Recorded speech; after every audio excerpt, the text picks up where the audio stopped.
حسبي ربي جل الله ما في قلبي غير الله نور محمد صلى الله لا إله إلا الله حسبي. Rasul Shallallahu Alaihi Wasallam bersabda, Inna abdala ummati la yadkhulul jannata bi kasrati salat wala siyam wala bi salamati sudur wa sakhawatin nufus wa rahmah di kulli muslimin. Nah, dikatakan sesungguhnya wali-wali abdal daripada umatku, kata Rasul Shallallahu Alaihi Wasallam, dia tidak masuk dalam surga itu dengan banyaknya sholat dan juga tidak banyaknya puasa. Artinya yang wajib dikerjakan dia sholat dengan sholat-sholat yang mampu dia kerjakan. Dia sholat sunnahnya, duhanya misalkan dikerjakan, puasa yang sunnah sekedarnya dia kerjakan. Namun mereka tidak masuk dengan sebab itu masuk dalam surga. Bal bisalamati sudur, mereka masuk surga kenapa? Karena selamat hati mereka.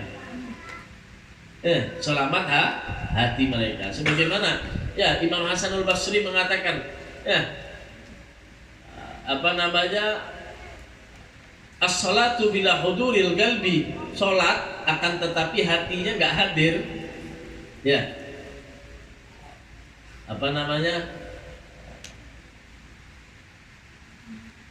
Fal adab indahu asra, dikatakan maka adab baginya itu lebih dekat. Jadi para ulama itu, ahli tasawuf itu, dia sholat itu harus benar-benar mengingat kepada Allah Subhanahu Wa Taala. Bahkan dia mengatakan kalau orang sholat hatinya kada hadir, kada khusyuk kepada Allah, maka orang itu nantinya akan mendapatkan adab itu lebih dekat.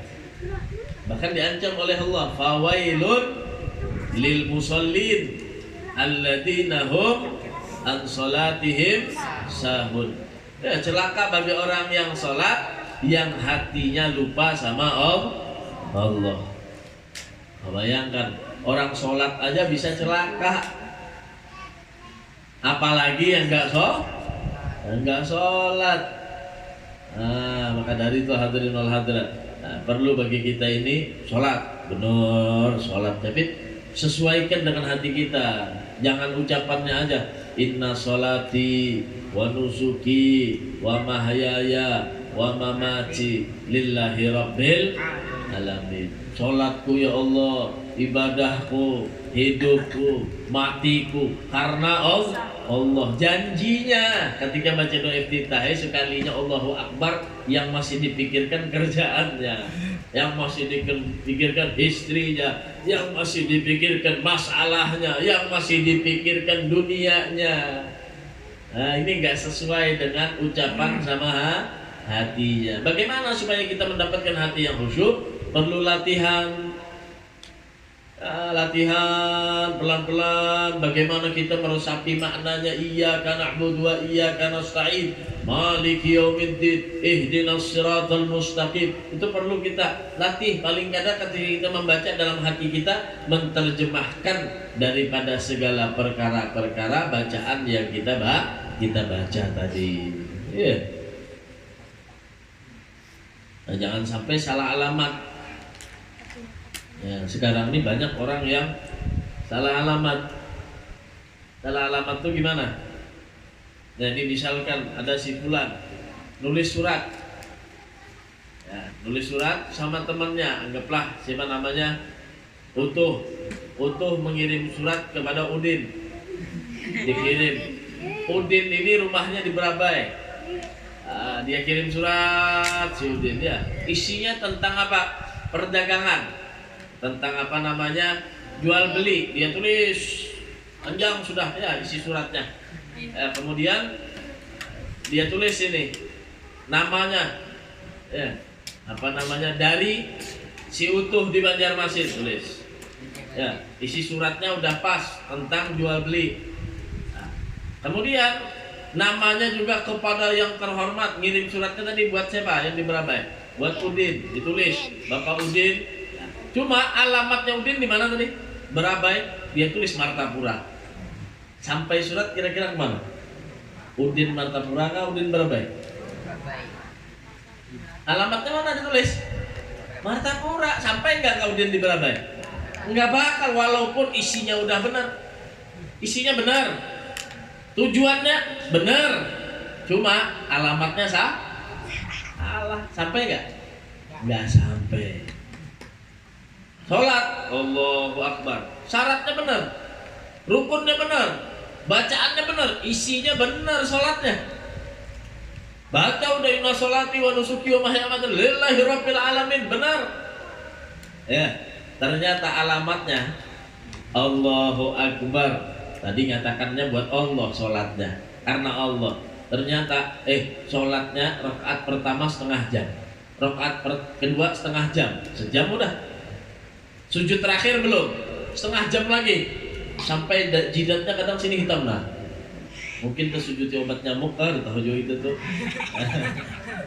Nah, jadi sejam setengah dia sholat sudah. Assalamualaikum warahmatullah. Assalamualaikum warahmatullah. Ditanya sama temannya, maaf biar nih khusyuk mana sembahyang. Kada pernah ulun ngeliat biar nih khusyuk. Biasanya biar nih habis sembahyang langsung assalamualaikum langsung hilang, tak loncat. Ada lagi istilah hendak duduk, ada ini. Ini kenapa hari ini khusyuk benar? Ikam kada tahu tuh di ujung tuh ada calon mintuha. Mana alamatnya? Alamatnya tadi harusnya kepada Allah. Belok, bukan ke Berabai, cuma ke Martapura. Harusnya kepada Allah, belok kepada pintu. Sampailah kepada Allah. Ya Rob, mana pahala sembahyang ulun nang semalam sejam setengah ulun gawe. Apa jar Allah Ta'ala? Khud sawaba amalika mimman kunta tara. Ambil pahala ikam lawan orang nang ikam minta lihati. Ambil lawan minta ikam. Ikam minta lawan siapa semalam minta lihat sembahyang? Lawan mintuha. Ambil lawan mintuha ikam. Salah Allah. Nah beginilah orang kalau yang hatinya nggak hadir, nggak khusyuk. Jangan sampai sholatnya kita bu sudah 20-30 tahun istiqomah, 60 tahun istiqomah, cuma salah alamat terus, nggak pernah sampai sama Allah Subhanahu Wa Taala. Jangan sampai dari itu kita didik. Jangan sampai Fatihahnya kita mulai dari SD sampai kita sekarang jadi orang yang sudah berpendidikan sama Al-Fatihah kita isinya dengan anak SD. Jadi kita perlu latih. Apa sih maknanya iyyaka na'budu wa iyyaka nasta'in? Terapkan di dalam hidupnya kita. Sekarang ini saya banyak minta sama Allah apa enggak? Bangun tengah malam menengadahkan tangan apa enggak? Banyak membantu sesama muslim yang diajarkan Rasulullah apa enggak? Itu yang perlu kita terapkan hadirin wal hadirat ketika salat. Membaca subhanallah misalkan ya. Bagaimana dengan takjubnya Allah Subhanahu Wa Taala menciptakan manusia, menciptakan alam semesta, memberikan rizki, memberikan segala-galanya, memberikan kesehatan. Itu yang kita bayangkan ketika kita sholat di hadapan Allah Subhanahu Wa Taala. Nah, jadi kita perlu jaga hatinya kita daripada marat. Nah, itu yang pertama, harus sholat daripada hatinya kita. Ya.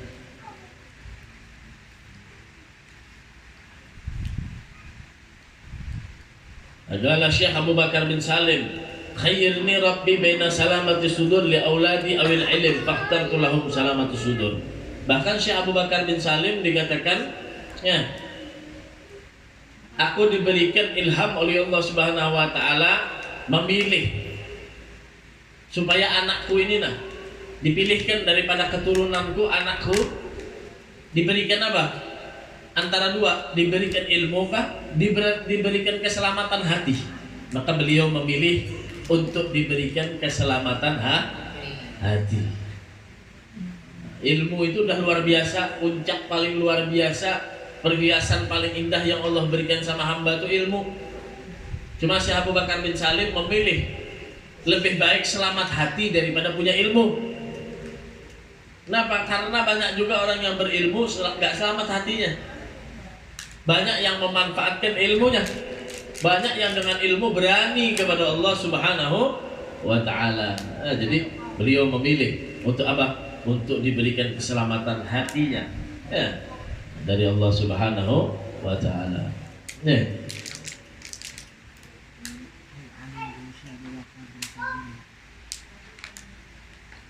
Bahkan kata Al-Habib Umar bin Abdurrahman Al-Attas, sahib Ratib Al-Attas, apa? Karena nas guluban bila nufus. Ada itu manusia hati dengan tidak ada jiwanya. Summa saru quluban wa nufus. Kemudian jadi dia tadi itu hatinya itu dengan jiwanya. Wa ammal an fahum nufus bila qulub. Sekarang yang ada bagi mereka dirinya aja, gak ada hatinya.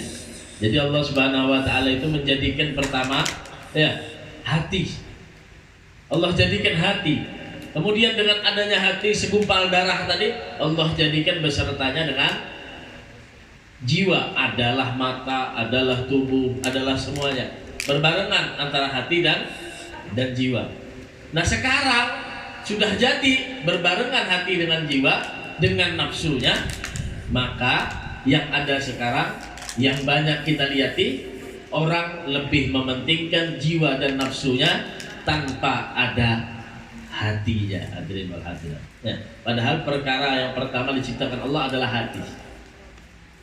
Hati jadi anggota tubuh, baru menjadi berbarengan. Ketika berbarengan, banyak orang yang lebih mendahulukan nafsunya daripada hatinya. Ambisi. Ada pakai hati lagi. Ada urusan sama hati lagi. Nafsu aja lagi yang timbul. Wal khawatirir radiyah, dan kekhawatiran daripada jeleknya perilaku daripada hati. Lalu muncul kalau sudah hatinya sakit, rusak, muncul daripada perkara-perkara yang akan jelek daripada hati tersebut. Melihat orang punya mobil, iri dia, dengki, wah sombongnya itulah, mudahan ikam kena. Di hati namun aku sukses pada ikam, iri hatinya. Harusnya ketika dia melihat orang beribadah dia iri. Oh, itu orang bisa sholat berjamaah, kenapa saya enggak ya? Oh, itu bisa hadir majelis taklim, saya juga harus hadir majelis taklim. Oh, itu orang hafal Quran, saya juga bisa harus hafal Quran. Begitu harusnya. Nah, cuma karena hatinya sudah rusak, akhirnya gimana? Yang diiriinya cuma masalah duniawi, dan dia menghendaki kadang-kadang orang rusak, runtuh. Coba kita lihat Rasul Shallallahu Alaihi Wasallam. Ada orang jahiliyah itu di zaman Rasul itu yang tiap hari melempari kotoran di depan pintunya Rasul. Tiap hari lewat dia lempar kotoran di muka rumah Rasulullah, mengenai Rasulullah kotoran tersebut. Apa kata Rasul Sallallahu Alaihi Wasallam? Didoakan. Mudahan dia tadi itu beriman, karena dia tidak mengerti dengan keimanan. Itu yang didoakan sama Rasulullah. Gak marah baginda Nabi Muhammad, tidak pernah jengkel Nabi Muhammad, tidak pernah sakit hati Nabi Muhammad Sallallahu Alaihi Wasallam. Ketika orang yang tiap hari itu melempar kotoran sama Rasul sakit, garing, yang pertama kali menjenguk mendatangi adalah Rasulullah. Nah, bayangkan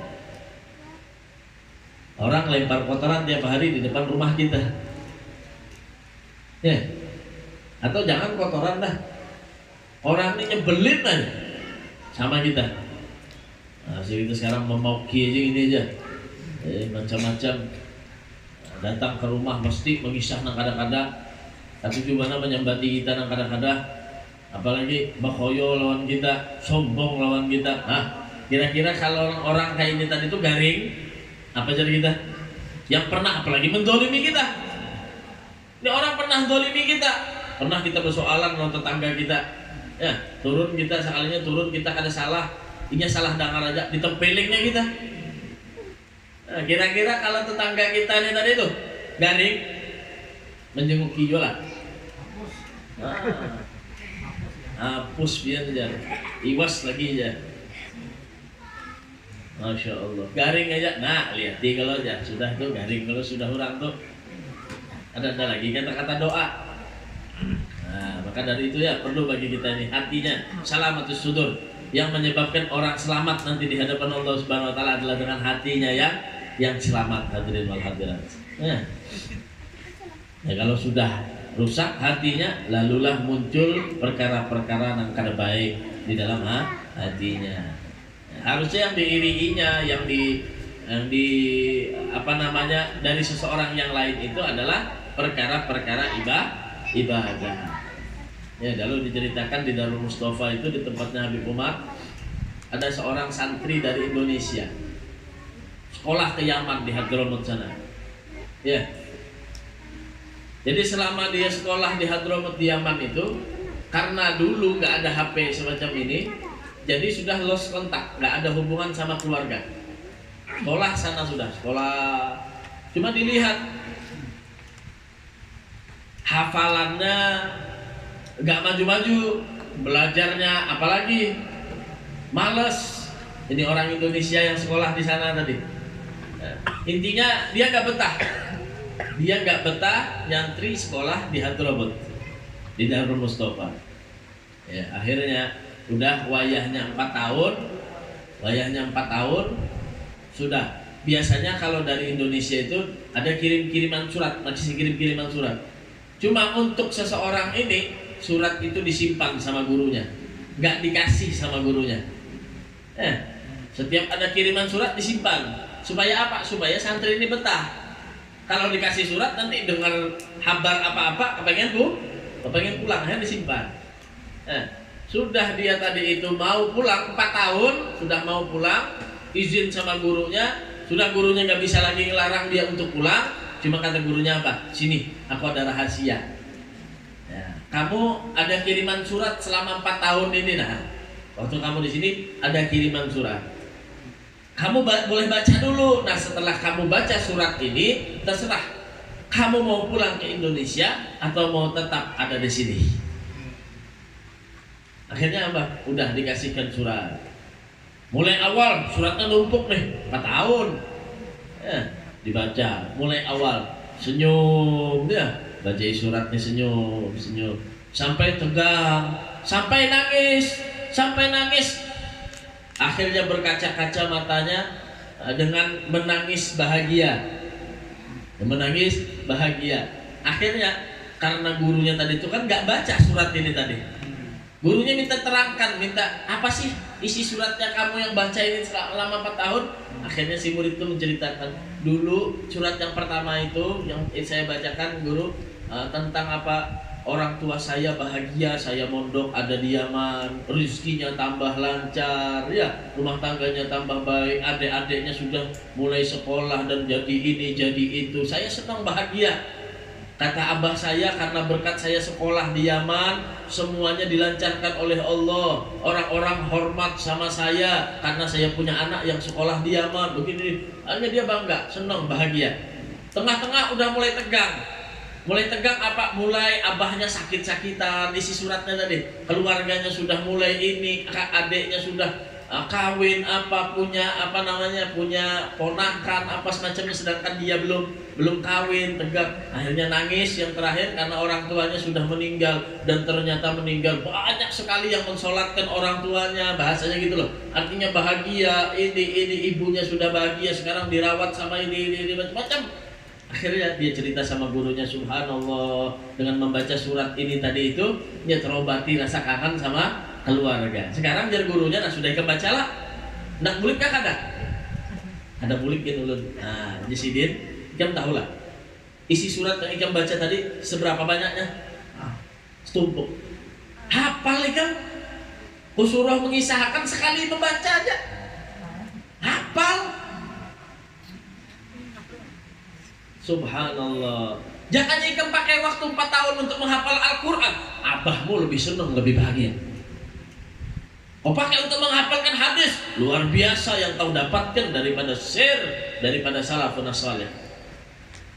Kenapa jadi bisa kau menghafal surat yang selama 4 tahun ini? Hebatnya kau bisa hafal. Kenapa? Karena kau membaca dengan jiwa. karena kau membaca dengan senang hati, karena kau membacanya penuh dengan fokus, penuh dengan perasaan.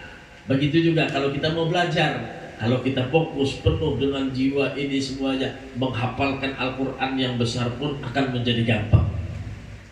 Melakukan ibadah yang berat pun akan menjadi gampang kalau dilakukan dengan hati yang baik, hati yang benar, hati yang sesuai dengan Allah, kecintaan kepada Allah dan Rasulnya. Ini pelajaran hadirin wal hadirat.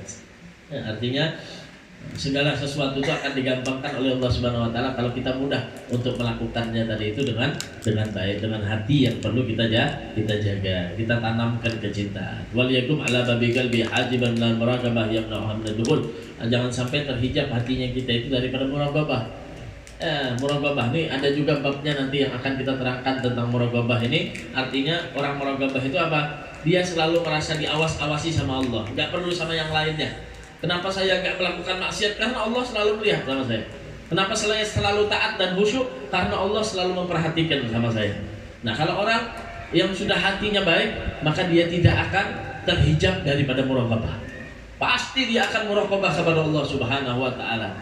Fa innaha in dakhalatu afsadatu. Kalau sudah rusaknya muraqabah, rusak daripada hatinya, maka dia akan merusak daripada yang lainnya dan sulit untuk disembuhkan, untuk dikeluarkan daripada penyakit-penyakit yang lainnya. Kalau hatinya udah rusak, yang lain bakalan rusak. Makanya kata Rasulullah apa? Inna fil jasadi mudghah, idza saluhat saluhal jasad, wa idza fasadat fasadatil jasadi kullu. Apabila rusak hati tersebut, maka anggota tubuhnya juga akan rusak. Ala wahyal qalbu, bukanlah itu ya kecuali yang namanya hati. Ketahuilah itu yang namanya hati. Mudah-mudahan hati kita dijadikan oleh Allah Subhanahu wa taala hati yang salamah, hati yang selalu gemar ingin beribadah kepada Allah Subhanahu wa taala, dan mudah-mudahan dosa kita semua diampuni oleh Allah Subhanahu wa taala. Mudah-mudahan hajat kita semua dikabulkan oleh Allah Subhanahu wa taala. Hasbi Rabbi Jalla